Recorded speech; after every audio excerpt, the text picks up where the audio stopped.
On June 18th, 2023, on the Greek vacation island of Kos, a volunteer searching through the dense reeds of the Tagaki wetlands, about half a mile from the nearest homes, noticed what looked like an odd pile of dry branches. Hidden underneath was a large black trash bag. Inside was a body, tightly wrapped in an ordinary light-colored bedsheet. Because of the extreme heat and the damp conditions of the marsh, the remains had deteriorated so severely that forensic investigators immediately told the family to stay back. A visual identification wasn't possible.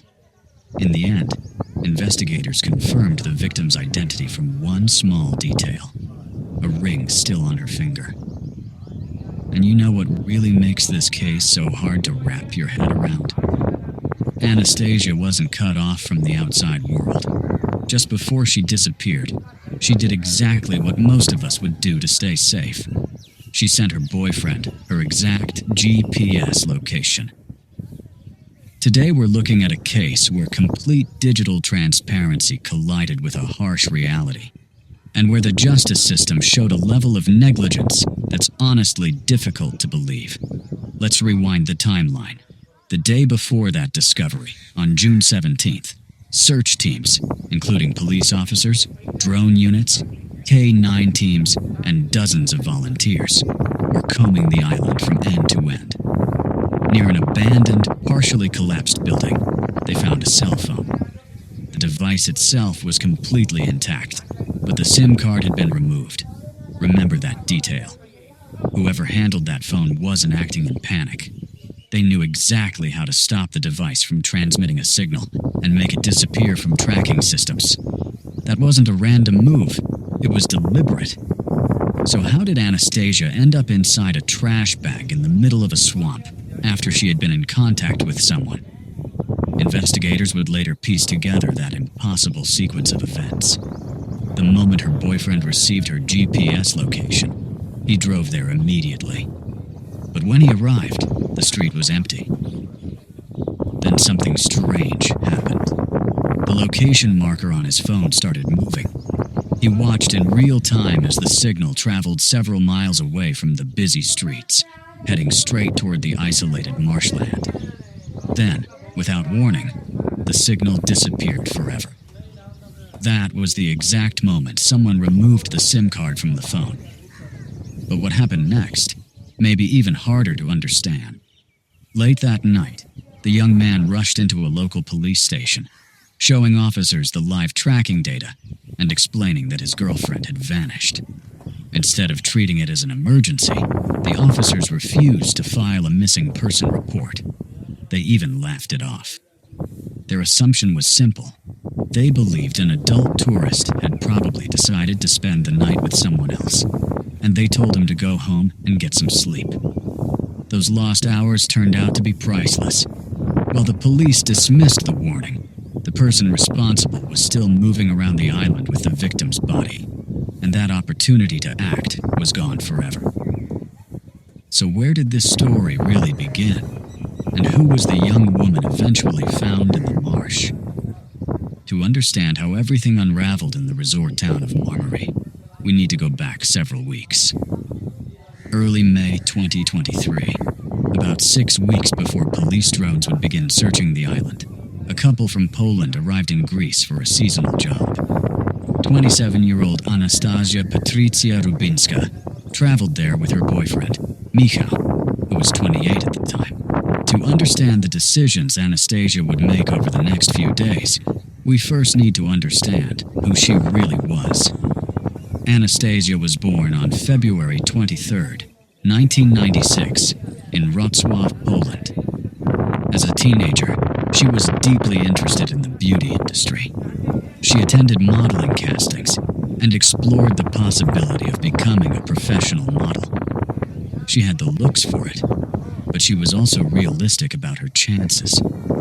Instead of chasing an unlikely career on international runways, she chose a more practical path and trained as a hairstylist. Her family described her as fiercely independent, a little impulsive at times, but with one defining characteristic: She trusted people far more than most. She genuinely believed that, by default, the people around her meant no harm.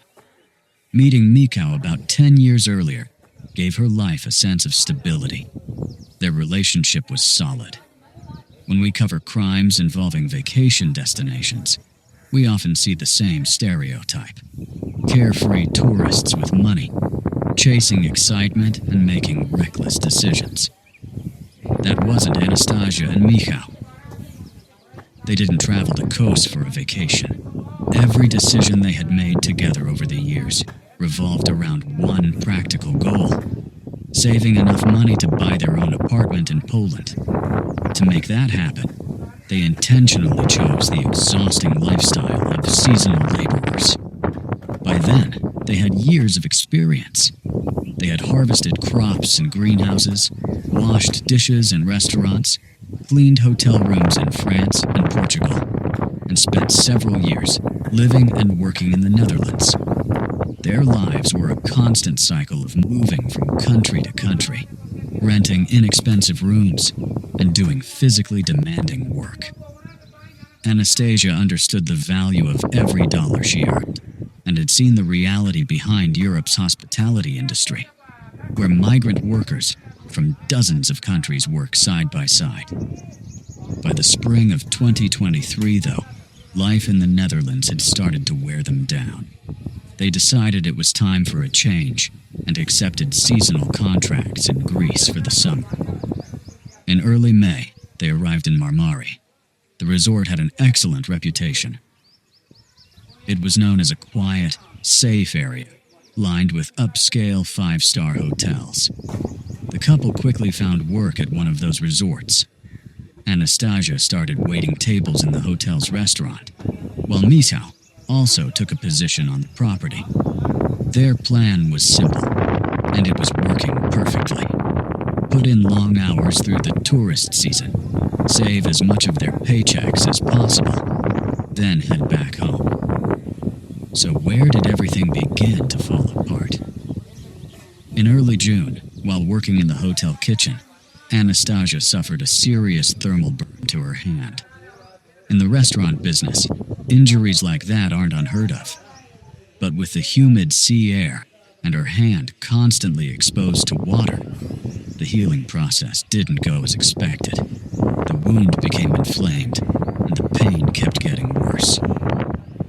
By June 11th, it had become so severe that carrying heavy serving trays was physically impossible. Anastasia officially took medical leave.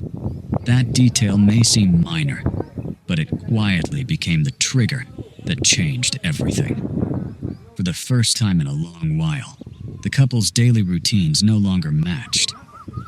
Michał put on his uniform and headed to his evening shift, leaving Anastasia alone in their temporary apartment.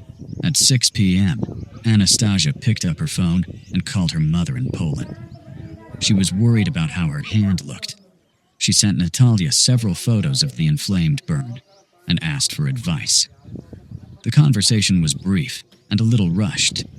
Her mother happened to be sitting in a hairstylist's chair at the time, so it wasn't easy to talk. She promised she'd call Anastasia back later. Now completely alone, Anastasia made a decision. For the first time in a while, she had an evening to herself. The weather was beautiful, and every night Marmari filled with the same seasonal workers who had just finished long shifts. Instead of staying inside her apartment, she decided to walk to a nearby bar, order a cold cocktail, and take her mind off the constant throbbing pain in her hand. She got ready, locked the door behind her, and headed out.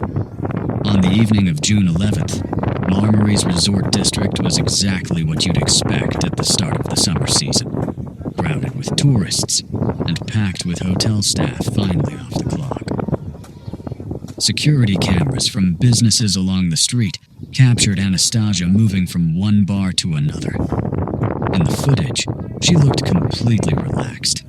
She chatted with people, enjoyed a few cocktails, and seemed like someone simply making the most of a rare night off while trying to forget about a painful injury.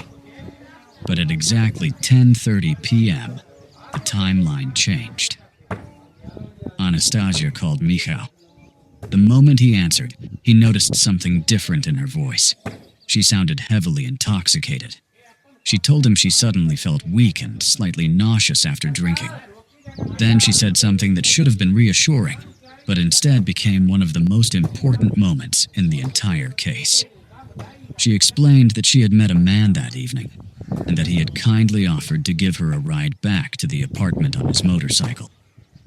While researching this part of the investigation, one psychological detail kept standing out to me. It's a trap that's become surprisingly common in the smartphone era. Have you ever noticed how digital tools can sometimes make us lower our natural sense of caution? Anastasia did exactly what we've all been taught to do. She opened her messaging app and sent Michał her exact GPS location. She trusted a stranger because, in her view of the world, people weren't naturally dangerous. At the same time, she believed she was protecting herself by leaving behind a digital trail. To her, that invisible safety net felt reliable. It didn't reassure Michał at all. He firmly told her not to get on a motorcycle with someone she had just met. Anastasia brushed off his concerns. She insisted everything was under control, ended the call, and hung up. It was the last fully conscious conversation she would ever have with someone close to her. The moment Michał finished his shift at the hotel, he rushed straight back to the small apartment they were renting. He expected to find Anastasia asleep in bed. He unlocked the door. Inside, the apartment was dark and completely empty. Without wasting another second, he drove to the exact GPS location she had shared with him. When he arrived, the street was deserted. There was no motorcycle, no sign of Anastasia. Every call he made went straight to voicemail, as if her phone had already been turned off. At 11:30 p.m., everything changed. Michał opened the location-sharing app on his phone. Until that moment, the GPS marker had remained in a busy residential area of Marmary. Then, right before his eyes, it started moving. The signal was traveling several miles away from the resort, heading toward the remote wetlands near Tagaki. That's where the location suddenly disappeared for good. Realizing that, for the entire night, the authorities had effectively stepped away from the situation, Michał began searching on his own. He methodically worked his way through the area, block by block. He checked dark side streets, stopped at bars that were closing for the night, flagged down passing taxis, and studied the faces of anyone still walking outside. He searched every corner where she might have been. Nothing. Completely alone on the island, with no meaningful help from the authorities, Michał spent the rest of the night sitting in his car. He stared at the glowing screen of his phone for hours, hoping the location would update. It never did. Morning came on June 12th. Anastasia never showed up for her shift at the hotel restaurant. Ironically, it wasn't the desperate report from her boyfriend that finally got the system moving. It was the fact that she missed work. Only then did the machinery of the investigation slowly begin to turn, and a missing person case was officially opened. Later that same morning, investigators gained access to Marmary's network of surveillance cameras. The resort was covered with security cameras, and within hours, analysts were able to reconstruct a remarkably clear timeline. The footage showed Anastasia leaving one of the bars. Walking beside her was a man. He was 32-year-old Salahuddin, a seasonal worker from Bangladesh, who had come to the island for temporary employment. The video made one thing immediately obvious. Anastasia was unsteady on her feet and struggling to keep her balance. Salahuddin wasn't simply helping her walk. He was deliberately guiding her toward a motorcycle parked nearby. Investigators then switched to traffic cameras and traced the motorcycle's route through the streets that night.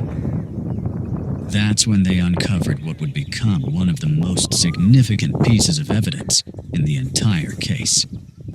A security camera mounted on a neighboring building captured the motorcycle pulling up outside a small rental house on the edge of town. Salahuddin lived there with a roommate from Pakistan. The footage showed both of them getting off the motorcycle and walking inside. The analysts kept watching. 1 hour passed, then 2, then 3. Dawn arrived. Anastasia never came back out. Whenever I look into cases like this, I keep coming back to the same question. How does anyone in the 21st century think they can outsmart a world that's recording almost everything? You can get rid of someone else's phone. You can try to remove physical evidence. But erasing yourself from dozens of independent surveillance systems scattered across a modern city? That's simply not realistic. One way or another, the cameras are almost always watching. Street cameras captured more than just Salahuddin's route that night. The following morning, while Anastasia's boyfriend was desperately trying to convince officers to begin searching for her, Salahuddin appeared on surveillance footage once again. He was seen calmly walking through downtown, withdrawing a large amount of cash from an automated teller machine, and then heading straight into a local travel agency. Inside, he purchased a plane ticket to Italy in his own name. Investigators immediately spoke with his co-workers and acquaintances. Not one of them had heard anything about a sudden vacation or travel plans. This wasn't a spontaneous trip. It looked exactly like what investigators often see when someone is trying to leave the country before the full investigation gains momentum. The investigative team wasted crashing his motorcycle into thorny bushes. The explanation sounded weak and didn't match the injuries they were looking at. Inside the house, forensic specialists put on gloves and began a thorough search. Almost immediately, they found a crumpled men's t-shirt with dark stains inside a laundry basket. On the floor, they recovered several long strands of blonde hair. Every biological sample was carefully sealed in sterile evidence bags and rushed to the laboratory for priority DNA testing. The Pakistani roommate, who had been inside the house that night, told investigators he had been asleep the entire time and hadn't heard anything unusual. For now, investigators simply noted that statement and moved on. Their attention shifted to the suspect's personal cell phone. Digital forensic specialists connected the device to advanced extraction equipment capable of recovering deleted data. That's when the timeline became even more disturbing. Cyber investigators restored the deleted browser history from the previous night. According to the recovered data, Salahuddin had searched for phrases like how to permanently erase a device's location history, how to delete movement history, and how to make a body difficult to identify. The phone revealed even more. Digital specialists also recovered deleted messages from his messaging apps. Late that night, he had sent frantic texts to acquaintances living in Italy, telling them he had done something very bad and needed to escape Greece as quickly as possible. With that amount of evidence, denying the obvious became increasingly difficult. Investigators took him in for questioning. Inside the interview room, Salahuddin chose a strategy investigators see all the time: deny everything for as long as possible. But that approach started falling apart almost immediately. When detectives confronted him with surveillance footage showing him leading an unsteady Anastasia into his house, along with the fresh scratches covering his face, he offered his first version of events. He admitted they had been intimate, but insisted it had been completely consensual. Investigators kept presenting one piece of evidence after another. As he realized that explanation was collapsing, he changed his story on the spot. Now he claimed Anastasia had come to his house only to buy hashish illegally, and that she had simply walked away later that night, completely unharmed. As I work through cases like this, I keep running into the same remarkable stage of denial. Someone sits across from investigators during questioning, fully aware that blood-stained clothing has already been recovered from their laundry basket. yet they continue building an entirely different version of reality. The problem is that once forensic science enters the picture, stories alone don't carry much weight. The DNA results left no room for doubt. The dark stains found on Salahuddin's t-shirt matched Anastasia's DNA profile. A short time later, the official autopsy report brought all of the forensic evidence together, creating a clear picture of what investigators believe happened inside that small rental house. According to the medical findings, this was not a voluntary visit or a peaceful meeting. Behind that closed door, Anastasia fought desperately to survive. Medical examiners documented clear evidence of sexual assault, along with numerous injuries sustained while she was still alive. The findings showed that she fought back with everything she had, trying to defend herself against her attacker.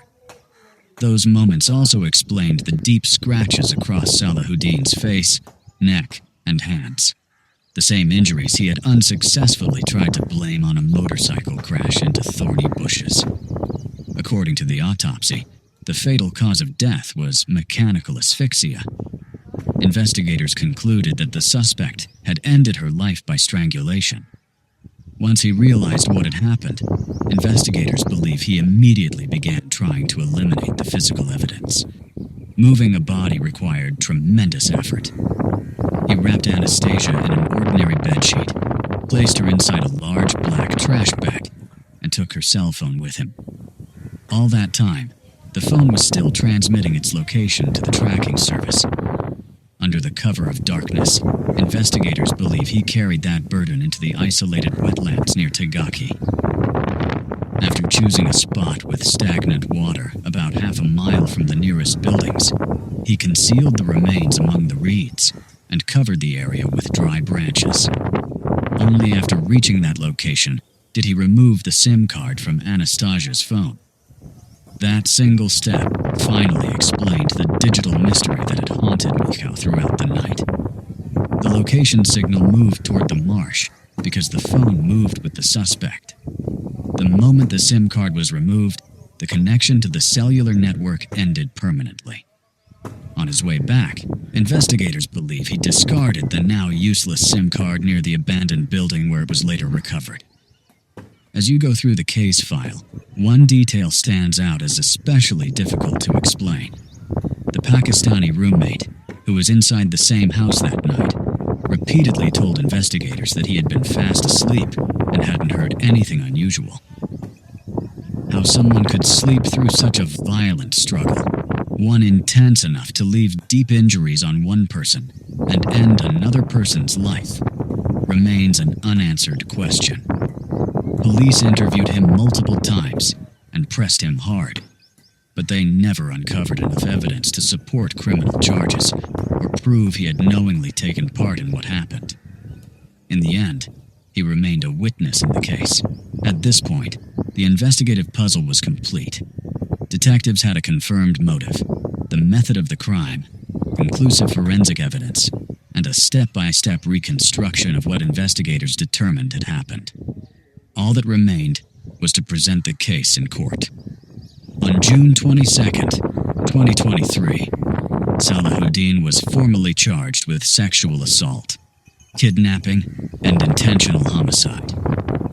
But even after his arrest, one major question remained unanswered. Remember the Pakistani roommate we talked about earlier? That detail became even more difficult to ignore. Investigators uncovered one troubling fact. Anastasia's remains were eventually found in a section of the Tagaki marshes that search teams had already combed through earlier. At that time, they found nothing. That led investigators to consider a logical possibility that someone may have helped move and conceal the remains after the initial search. But despite repeated interviews and additional investigative work, police never found enough evidence to prove another person was involved. That question remains unanswered to this day. Before long, the case grew far beyond a local criminal investigation and turned into an international dispute. The Polish government formally requested that the suspect be extradited so he could stand trial in the victim's home country. Greek authorities denied that request, keeping the prosecution under Greece's jurisdiction. The court proceedings stretched on for more than a year. Throughout the trial, Salahuddin continued denying responsibility, repeating the same claim that Anastasia had left his house alive that night. On December 6, 2024, the court finally delivered its verdict. He was sentenced to life in prison, along with an additional 13 years for kidnapping. Under Greek law, he will not be eligible to apply for parole until he has served at least 25 years. You know what stands out the most to me about this entire case? It's the contrast. For nearly a decade, Anastasia and Nika worked some of the toughest seasonal jobs across Europe. They built their lives around one practical goal. They saved money. They planned for the future. They thought through every decision. And in a single night, everything they had worked toward was gone. Not because of some elaborate plan, not because of years of conflict, but because of one chance encounter. And because the first warning signs weren't taken seriously when there was still time to act.